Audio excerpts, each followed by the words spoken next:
Hello student, আমি সোহন কুমার নায়ক। আজকে তোমাদের 2013 সালের আলবাড়ি কোয়েশ্চেনটা আমি তোমাদের করাচ্ছি। এর আগে দুটি ক্লাস করিয়েছিলাম, আজ লাস্ট ক্লাস। আর কিছু 7-8টা জিকে আছে, ওটা নেক্সট তোমাদের 22 নম্বর ক্লাসে আমি দিয়ে দেবো। আজ 21 নম্বর ক্লাস। 21 নম্বর ক্লাসে মোটামুটি আলবাড়ি কোয়েশ্চেনটা কমপ্লিট হয়ে যাবে। তারপর একটা লেডি কনস্টেবলের কোয়েশ্চেন আছে, ওটার সাথে 7-8টা জিকে অ্যাড করে দেবো, আর বাকি জিকেগুলো। আর এই আলবাড়িতে কিছু ইংরেজি ছিল, ইংরেজিগুলো সব আমি তোমাদের টেলিগ্রাম চ্যানেলে আমি দিয়ে দিয়েছি পিডিএফ আকারে। আমার চ্যানেলের লিঙ্কটি তোমরা ডেসক্রিপশন বক্সে পেয়ে যাবে। আজের ক্লাসটির লিঙ্কও তোমরা ডেসক্রিপশন বক্সে পেয়ে যাবে। যারা নতুন এসছো ক্লাসটিকে সাবস্ক্রাইব করবে, চ্যানেলটিকে সাবস্ক্রাইব করবে, ক্লাসটিকে লাইক করবে মাস্ট কিন্তু। আর যাওয়ার সময় অবশ্যই লাইক করে যাবে। যত লাইক করে তাই নিজের একটা ইন্টারেস্ট লাগে যে না, ছেলেরা আমার ক্লাস দেখছে, আমিও একটা ইন্টারেস্ট পাই। এত খাটছি তোমাদের জন্য, তোমরা অন্তত ক্লাসের শেষে লাইকটা অবশ্যই করবে। আর বন্ধুরাকে বলবে যে স্যার ক্লাস করাচ্ছেন, শেয়ারটা অবশ্যই কিন্তু মাস্ট করবে। হোয়াটসঅ্যাপ স্ট্যাটাসে ক্লাসের লিঙ্ক ইউজ করবে। দেখো ফার্স্ট অঙ্ক কি আছে। 2.04 টাকা দামে প্রতি কেজি গমের সাথে 2.88 টাকা প্রতি কেজি গম কি অনুপাতে মেশালে মিশ্রিত গমের দাম হবে 2.52 টাকা। তাহলে এখানে দেখো 2.04 এই এক প্রকার গম আছে, আর এক প্রকার আছে 2.88। এটা আমি লিঙ্ক আপ মেথড বলে একটা মেথড আছে, এটা আমি ইউজ করব। 2.25 মেশানোর পর দাম হচ্ছে প্রথমে 2 টাকা 4 পয়সা পার কেজি, আর 2 টাকা 88 পয়সা পার কেজি। মেশানোর পর 2 টাকা 52 পয়সা। লিঙ্ক আপ নিয়মের মেথড হচ্ছে সব সময় বড় থেকে ছোটটা বিয়োগ করতে হয়। তাহলে এটা বড়, এটা ছোট, তাহলে এটার থেকে এটা বিয়োগ করলাম। তাহলে 288 আর 252 বিয়োগ করলে হয় 0.36 ইজটু 0.48। দশমিকগুলো উঠে গেল, দশমিকগুলো দুজনে উঠিয়ে দিলাম, তাহলে 36 আর 48 হয়। তাহলে 12 3 36 আর 12 4 48, 3:4 অনুপাতে মেশানো হবে। নেক্সট 2 নাম্বার ম্যাথটা দেখো। একটি ব্যবসায় এ এবং বি 3:2 অনুপাতে বিনিয়োগ করে ওরা মোট লাভের 5% দান করে। এর মূলধনের পরিমাণ 4,275 টাকা হলে মোট লাভ কত? তাহলে দেখো এদের মানে অনুপাত কত? 3:2। তাহলে এ পেয়েছে কত? মানে অনুপাত কত? 3:2। তাহলে এখানে এ মূলধনটা কিন্তু দেওয়া আছে 4,275। তাহলে বি কত পাবে এটা আমাকে নির্ণয় করতে হবে। তাহলে 3 সমান যদি 4,275 হয়, তাহলে 2 সমান কত? তাহলে কি করবে? 4,275 কে 3 দ্বারা ভাগ আর 2 গুণ করলাম। তাহলে বি কত পাবে? 2850 টাকা। 2850 টাকা। তাহলে দেখো 4,275 আর 2850 এই দুটো যোগ করে দাও। এই দুটো যোগ করার পর হবে 7,125 টাকা। এটা কিন্তু তাদের আসল লাভ নয়, তারা 5% দান করে। 5% দান মানে কি? 100/95। পূর্বে কত ছিল আর কি সেটা বার করতে গেলে 100 উপরে যায়, 95 নিচে। এটা কাটাকুটি করবে, অ্যানসার হবে 7,500 টাকা। তাই তাদের ব্যবসায় 7,500 টাকা প্রফিট হয়েছিল। 3 নাম্বার ম্যাথটা দেখো। প্রথমে কিছু ম্যাথে আছে, তারপর জিকে আছে। জিকে গুলো ফুরিয়ে গেছে, একটা জিকে থাকতেও পারে। নেক্সট তাহলে দেখো, যদি দিনে 16 ঘন্টা করে কাজ করে 12 জন লোক, তাহলে এটা সূত্র এখানে আছে M1 D1। 12 জন লোক দিনে 16 ঘন্টা করে কাজ করছে, 3600 টাকা আয় করছে। তাহলে 12 জন লোক দিনে মানে M1 T1 হচ্ছে 12 ঘন্টা করে কাজ করছে, divided by W1 M2 T2 W2। এটা একটা সূত্র হয়, ম্যান সংখ্যা, টাইম আর কাজের পরিমাণ। তাহলে এখানে দেখো 16 ঘন্টা করে কাজ করছে 12 জন লোক, তাহলে এম এর জায়গায় 12 জন বসালাম। 16 ঘন্টা করে কাজ করছে, কত টাকা আয় করছে? 33,600 টাকা। 33,600। এবার লোক সংখ্যা কত হচ্ছে?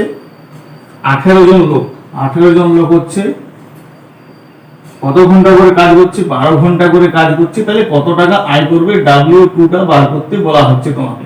তাহলে এখানে W2 সমান ডাইরেক্ট আমি একটা লিখে দিচ্ছি, W2 এর সাথে এটা গুণ আছে, তাহলে 33,600 গণিত 18 গণিত 12 ডিভাইডেড বাই 12 গণিত 16। এটা কাটাকুটি করবে, এটা অ্যান্সার আছে তোমার 37,800। নেক্সট তোমাদের 4 নাম্বার ম্যাথটা দেখো কি বলেছে।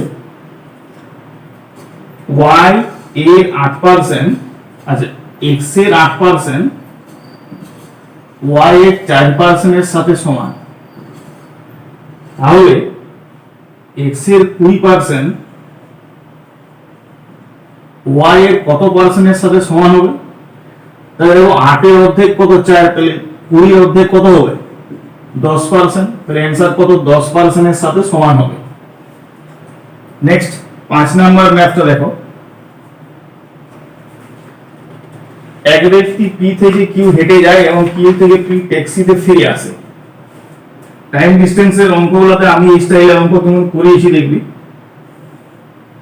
একটা নির্দিষ্ট দূরত্ব হেঁটে যায় আর ট্যাক্সিতে আসে, আমি হেঁটে যায় বাইকে আসে আমি করিয়েছি।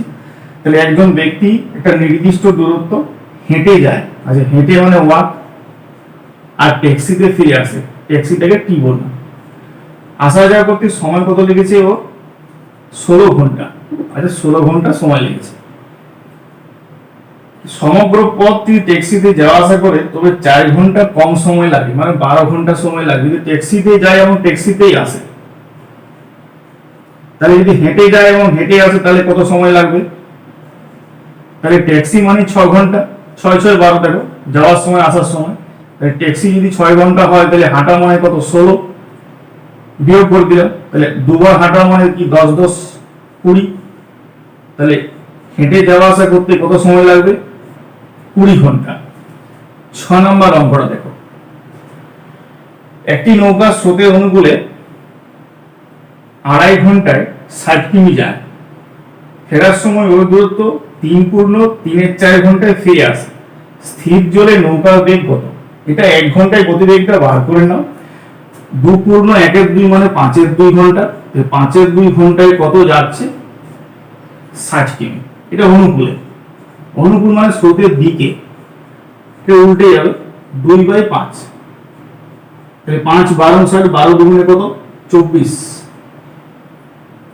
তারপরটা আছে 3 পূর্ণ 3/4, 3 4 12 আর 3 15/4, তাহলে 15/4 ঘন্টায় ফিরে আসছে সেই পথটা, মানে 60 কিমি। তাহলে 1 ঘন্টায় কত দূর উল্টে যাবে? 60 × 4 = 15, তাহলে 15/4 মানে 16। তাহলে এটা অনুকূলে এটা প্রতিকূলে, নৌকার বেগ বার করতে বলা হচ্ছে। তাই নৌকার বেগ হলে কি হয়? অনুকূল প্লাস প্রতিকূল ডিভাইডেড বাই 2, দুটো যোগ হয়ে 2 দ্বারা ভাগ হয়ে যায়। আর যদি স্রোতের বেগ বার করতে বলে তাহলে অনুকূল মাইনাস প্রতিকূল ডিভাইডেড বাই 2।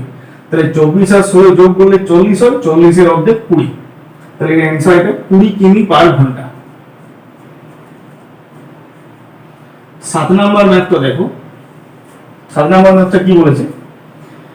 একটি ট্রেন দৈর্ঘ্য 80 মিটার এবং 90 মিটার, দুটো ট্রেন আছে।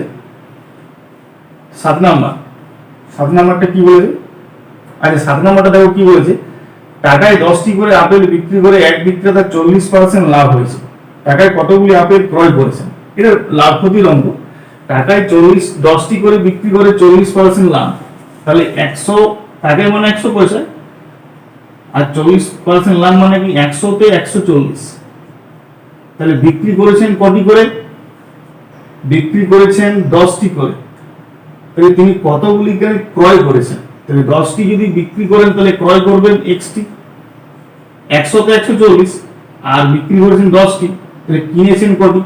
তাহলে এই শূন্য দুটো শূন্য কেটে যায়, তাহলে কিনেছেন কটি? টাকায় 14টি করে কিনেছেন। 8 নম্বর ম্যাথটা দেখো। সরল সুদের হারে কোন মূলধন 20 বছরে 3 গুণ হয়, ওই একই সুদের হারে কত বছরে ওই মূলধন দ্বিগুণ হবে? 3 গুণ হয় মানে কি? মনে করো আমি 100 টাকা রাখলাম, সুদে আসলে 300 হলো, মানে ব্যাংক আমাকে 200 দিল, মানে ব্যাংক 1 গুণ বাদ দিয়ে দ্বিগুণ দিচ্ছে। তাহলে 3 গুণ দেওয়া মানে কি, ব্যাংক আমার নিজেরটা বাদ দিলাম, তাহলে 20 বছরে 3 গুণ হয় মানে কি, নিজেরটা বাদ দিলে 2 গুণ থাকছে, আবার কত বছর পর দ্বিগুণ হবে, তাহলে গণিত দ্বিগুণ মানে 1, তাহলে 10 বছর। তাহলে অ্যান্সার ক বছর, 10 বছর পর দ্বিগুণ হবে। নেক্সট, দুটি সংখ্যা অনুপাত দিয়ে আছে 3:4, সংখ্যা দুটির লসাগু কত? এই অঙ্কটা এই হচ্ছে ডাব্লিউবি ম্যামে পড়েছিল, এটা অ্যান্সারটা মনে রাখতে পারো, এই অঙ্কটা বারবার কমন পড়ে। দুটি সংখ্যা অনুপাত 3:4, তাহলে আমি ধরলাম সংখ্যা দুটি 3x আর 4x, তাহলে এখানে x হচ্ছে গসাগু HCF, এখানে গসাগুর মানটা দিয়েছে কত 4, তাহলে সংখ্যা দুটির লসাগু কত, আর লসাগু সমান কি LCM, লসাগু সমান LCM মানে গসাগু গণিত সংখ্যা দুটির অনুপাত 3:4, তাহলে গসাগুর মান তো 4 তো দিয়েছে, আর 3 4 12, তাহলে 4 12 কত 48, তাহলে সংখ্যা দুটির LCM কত 48। 10 নম্বর অঙ্কটা, এখানে 10 এর অঙ্ক নেই, এটা তোমাদের ইয়া আছে, কি বলে 10 নম্বরে তোমাদের একটা ইয়া আছে, জিকে আছে, 10 11 থেকে জিকে স্টার্ট হচ্ছে। 10 নম্বরে ফার্স্ট জিকে আছে তোমাদের, ম্যানোমিটার যন্ত্রের সাহায্যে কি মাপা হয়? জলের, তেলের, গ্যাসের না বায়ুমণ্ডলের? তাহলে ম্যানোমিটার যন্ত্রের সাহায্যে চাপ মাপা হয় কার? ম্যানোমিটার যন্ত্রের সাহায্যে গ্যাসের চাপ মাপা হয়। এই কোশ্চেনটা দেখবে ব্যারোমিটার যন্ত্রের সাহায্যে কি মাপা হয়, এটা পড়েছিল পরীক্ষাতে, এখানে আবার ম্যানোমিটারটা পড়েছে। 11 নম্বর কোশ্চেনটা দেখো, কাজিরাঙ্গা জাতীয় পার্ক কোথায় অবস্থিত? কাজিরাঙ্গা এক শৃঙ্গ গন্ডারের জন্য বিখ্যাত, সেটা আসামে অবস্থিত, এখানে 11 নম্বর অপশন ডি আছে আসাম। 12 নম্বরটা দেখো, রাজ্যসভা সদস্যগণকে নির্বাচিত করেন কারা? রাজ্যসভা মানে কি, দেখো লোকসভার ভোটে আমরা ইলেকশনে ভোট দিই, কিন্তু রাজ্যসভার ভোটে আমরা ইলেকশনে ভোট দিই কি? রাজ্যসভাতে কারা ভোট দেয়? যারা ইলেক্টেড এমএলএ আছে তারা কিন্তু রাজ্যসভায় ভোট দেয়। আমাদের পশ্চিমবঙ্গতে রাজ্যসভাতে সিট আছে করি জানো 16টি, তাহলে পশ্চিমবঙ্গ থেকে 16 জন সিলেক্ট হয় রাজ্যসভাতে। রাজ্যসভাতে কোনো ভোট হয় না, এমএলএ ভোট দিয়ে নির্বাচিত করেন, জনগণরা কিন্তু রাজ্যসভা ইলেকশন ভোটে অংশগ্রহণ কিন্তু তারা করেন না। 12 নম্বরটা দেখো, আমি বলছি রাজ্যসভার সদস্যগণকে কারা নির্বাচিত করেন? আমি কিন্তু বারবার বলছি, রাজ্যসভাতে যারা সদস্য হন তারা কিন্তু জনগণ দ্বারা নির্বাচিত নন, এমএলএ কর্তৃক নির্বাচিত হন, মানে জনগণ কর্তৃক পরোক্ষভাবে তারা নির্বাচিত হন এমএলএদের দ্বারা। এমএলএ দ্বারা বিধানসভায় আমরাই নির্বাচিত করি, সেই এমএলএরাই কিন্তু রাজ্যসভার এমপিরাকে নির্বাচিত করেন। তাহলে এখানে অপশন কি হবে? বিধানসভার নির্বাচিত সদস্যগণ। তাহলে এখানে বিধানসভার নির্বাচিত সদস্যগণ কত নম্বরের অপশন আছে? 12C। তাহলে এখানে 12C। 13 নম্বরটা দেখো, রাজ্যপালকে কে শপথ গ্রহণ করা? রাষ্ট্রপতিকে শপথ গ্রহণ করা ভারতের প্রধান বিচারপতি। রাজ্যপালকে কে করবে? যে রাজ্যের রাজ্যপাল হবেন সেই রাজ্যের হাইকোর্ট যদি থাকে, সেখানে প্রধান বিচারপতি যে থাকবে হাইকোর্টের, তিনি নির্বাচিত করবেন, তিনি শপথ গ্রহণ করাবেন। যদি কোন রাজ্যে হাইকোর্টে যদি না থাকে সেই রাজ্যে, সেইখানে সিনিয়র মোস্ট যে বিচারপতি থাকবেন তিনি কিন্তু শপথ বাক্য পাঠ করান। তাহলে এটা 13 নম্বর কোশ্চেনে অপশন আছে হাইকোর্টের প্রধান বিচারপতি, 13 নম্বর সি হবে। 14 নম্বর কোশ্চেন, 14 নম্বর কোশ্চেনে তোমরা দেখো কি বলেছে। 14 নম্বর কোশ্চেনে বলেছে একটি শ্রেণীতে মোট ছাত্রছাত্রীর মধ্যে 10% ছাত্র আর 1/4 ছাত্রী সমান। এটা একটা ম্যাথ আছে। তাহলে 10% ছাত্রটা 10% ছাত্র 1/4 মানে কি? 1/4 কে তুমি যদি 100 দ্বারা গুণ করে দাও তাহলে 25% হবে। তাহলে ছাত্রদের 10% বালিকাদের 25% এর সাথে সমান, বালিকাদের 25% এর সাথে সমান। তাহলে তোমাকে কি বলেছে এখানে, ওই শ্রেণীতে ছাত্রছাত্রী অনুপাতটা কত বার করতে বলেছে। তাহলে বালক ইজ টু বালিকা, পার্সেন্টেজের অঙ্ক যখন করেছিলাম আমি কিন্তু বলেছিলাম পার্সেন্টেজগুলো মনে মনে কেটে যায়। এবার দেখো 5 দুগুণে 10 আর 5 5 25, তাহলে আমারটা ও পাবে, ওরটা আমি পাবো। তাহলে অ্যান্সার হবে 5:2। তাহলে 5:2 অ্যান্সার। 15 নাম্বারটা দেখো, 15 নাম্বারটা, ভারত ও শ্রীলঙ্কার মধ্যে কোন প্রণালী আছে? ভারত আর শ্রীলঙ্কার মধ্যে পক প্রণালী আছে, এটা তো সবাই জানে। 15C একটা পক প্রণালী।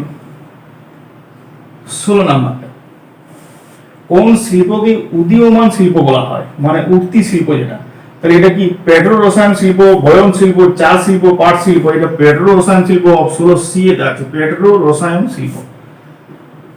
17 নাম্বার কোশ্চেন, আমাদের এখানে পশ্চিমবঙ্গে পেট্রো রসায়ন শিল্প কোথায় আছে? হলদিয়াতে। হলদিয়াতে পেট্রো রসায়ন শিল্প আছে, হলদিয়াতে, পশ্চিমবঙ্গে হলদিয়াতে। নন্দীগ্রামে হওয়া ছিল কিন্তু রাজনৈতিক ঝামেলার জন্য হয়নি। নেক্সট 17 নাম্বার, কোন বস্তু 20% কর বৃদ্ধি পায় বস্তুটির ব্যবহার 20% কমে যায়। যদি হ্রাস বৃদ্ধি একসাথে হয় কোনো বস্তুর উপর, তাহলে সর্বদা কি হয়? হ্রাসই হয়। কিন্তু তাহলে নির্ণয় হ্রাস সমান সর্বদা কি হয়? লস হয়ে যায়। নির্ণয় হ্রাস হয়ে যায়, লস হয়ে যায় এটা। তাহলে x²/100, x²/100, তাই 20% আগে তো 20 × 20/100, তাহলে 4% হ্রাস। তাহলে 4% কি? হ্রাস, মানে মোটের উপরে ক্ষতি হবে। 18 নম্বরটা দেখো, কোন ভারতীয় মহিলা প্রথম এভারেস্ট জয় করেছিলেন? তো প্রথম এভারেস্ট জয় করেছিলেন কে? এটা আমাদের অপশন আছে তোমাদের, জুনকো তাবেই, বাচেন্দ্রী পাল, আরতি সেন, MC মেরি কম। তাহলে এটা বাচেন্দ্রী পাল। তাহলে 18B এর অপশনটা। 19 নাম্বারটা দেখো, 18B এটা। 19 নাম্বার, 88 দ্বারা বিভাজ্য 4 অঙ্কের বৃহত্তম সংখ্যা কোনটি? 4 অঙ্কের বৃহত্তম সংখ্যা কে? 4টা নয়, একে 88 দ্বারা ভাগ করে দাও। 88 একে 88, আবার 1 খাও, 1, 8 আর 3 11, 9, 3 খাও, 8 3 24, 4 2, 24 25 26, 4 খাওয়ালে বেশি হয়ে যাবে, 5 5। এবারে 4টা 9 থেকে 55 বিয়োগ করে দাও। 4 অঙ্কের বৃহত্তম সংখ্যা 9 9 4 4। This is answer. 20 number question কি বলেছে দেখো, -1, আচ্ছা 1 -2 +3 -4 ডট ডট করে কত পর্যন্ত বলেছে? 1000 পর্যন্ত। তাহলে এটার মান কত হবে? তাহলে দেখো এখানে 1 3 5 7 11 13 এগুলো সবগুলো কি অযুগ্ম সংখ্যা। তাহলে 1 থেকে 1000 এর মধ্যে অযুগ্ম সংখ্যা কয়টি আছে? 500টি। তাহলে অযুগ্ম সংখ্যাও 500টি আছে আর যুগ্ম সংখ্যাও 500টি আছে। তাহলে মানে যোগ আর বিজোড় 500 করে আছে। তাহলে অযুগ্ম মানে বিজোড় সংখ্যার সমষ্টি সূত্র কি? আমি কি বলেছিলাম? যটি থাকবে তার বর্গ। আর যুগ্ম সংখ্যার সমষ্টি সূত্র কি? যটি থাকবে তার পরের সংখ্যাটি দ্বারা গুণ। তাহলে অযুগ্ম হলে যটি থাকবে তার বর্গ, আর যুগ্ম হলে যটি থাকবে তার পরের সংখ্যাটি দ্বারা গুণ। তাহলে এখানে 500 কমন নিলাম, 500 - 501। তাহলে দেখো -1 থাকছে, তাহলে -1টা 500 এর সাথে গুণ করলে কত হবে? -500 অ্যানসার। 21 নাম্বারটা দেখো, একটা তোমাদের লেটার সিরিজ আছে, যেটা আমি লেটার সিরিজ অনেক করেছি, 7টা ক্লাস লেটার সিরিজে আমি করেছি। দেখবে তোমাদের অনেক যেহেতু ক্লাস লেটার সিরিজ দেখতে ভালো লাগছে না, ভিউ আমি দেখলাম খুব কম হয়েছে, লাইকও খুব কম, কমান্ডও খুব কম। 21 number, D/5, G/9, J/10, J/9, J/10, M/20 শূন্যস্থান। এটা দেখো 2 5 এর থেকে 4 9, এটা 4 দিয়েছে, এটা 1 5 এর থেকে 9 4, এটা 14, সেটাই তো ভাবছি কি হচ্ছে। 5 5 এর পরে 6 6 এর পরে 4 5 6 7, তাহলে এটা 27 হবে, সংখ্যাটা 27 হলো। এবার ডি এর থেকে জি, ডি ই এফ জি 3 ঘর, জি এর থেকে এইচ আই জে 3 ঘর, জে এর থেকে M J K L N 3 ঘর, আর এম এর থেকে 3 ঘর এন এন ও পি।